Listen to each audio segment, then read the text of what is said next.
కేంద్ర Sangeet Natak academy award గ్రహీత ద్వారం దుర్గాప్రసాదరావు దంపతులకు శిష్య ప్రశిష్యులు గురు సత్కార కార్యక్రమాన్ని నిర్వహించారు.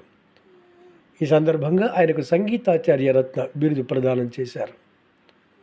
విజయనగరం మహారాజా ప్రభుత్వ సంగీత నృత్య కళాశాలలో జరిగిన కార్యక్రమంలో విజయనగరం ఎమ్మెల్యే పూసపాటి అదితి గజపతిరాజు దుర్గాప్రసాదరావు దంపతులను ఉచిత రీతిన సత్కరించి సంగీతాచార్య రత్న బిరుదు ప్రదానం చేశారు.